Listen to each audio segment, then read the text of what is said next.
महबूब मां जे लुड़कने मथां बि सदके अरफात जी दुआ ऐं सुडकन मथां बि सदके अरफात जी दुआ ऐं सुडकन मथां बि सदके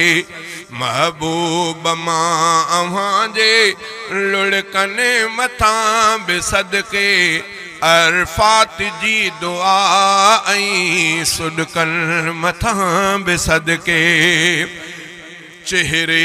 ते ज़ालिमन जो धकु तीर जो हयो रूमाल सां उहो रत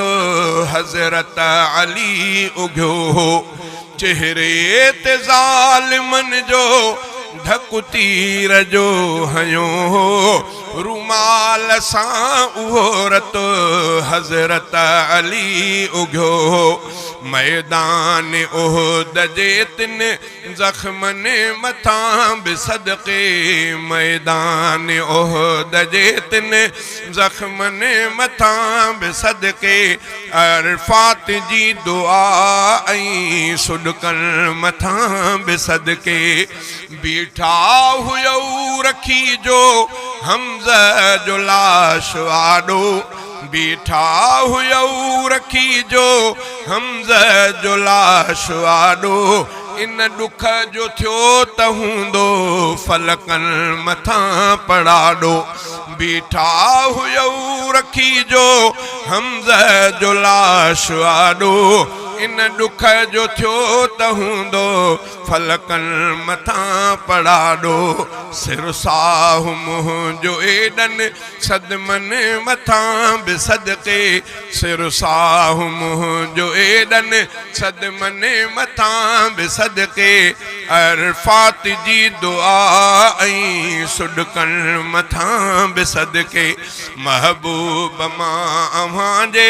लुड़कन मथां बि सदके अरफात जी दुआ ऐं सुडकन मथां बि सदके हिक पास शान एडो फलकन मथां घुमो पिया हिक पास शान एडो फलकन मथां घुमो पिया ऐं ॿिए तरफ़ तॾे ते सारी उमिरि सुम्हो पिया हिक पास शान एडो फलकन मथां घुमो पिया ऐं ॿिए तरफ़ तॾे ते सारी उमिरि सुम्हो पिया रहमत जे तिन रुमोज़न राज़न मथां बि सदके रहमत जे तिन रुमोज़न राज़न मथां बि सदके अरफात जी दुआ ऐं सुडकन मथां बि सदके वींदे घड़ी कयो पिया उम्मत जी रब खे पारत वींदे घड़ी कयो पिया उम्मत जी रब खे पारत रब पाक वटि रखो पिया उम्मत पंहिंजी अमानत रब पाक वटि रखो पिया उम्मत पंहिंजी अमानत इन आख़िरी वफ़ा जे लम्हनि मथां बि सदके अरफात जी दुआ ऐं सुडकन मथां बि सदके नालो मिठो मुहम्मद जंहिं शेर में लिखियो वियो जंहिं धुन में शेर ॻाए स्टेज ते चयो वियो हसनी मशाइरीअ जे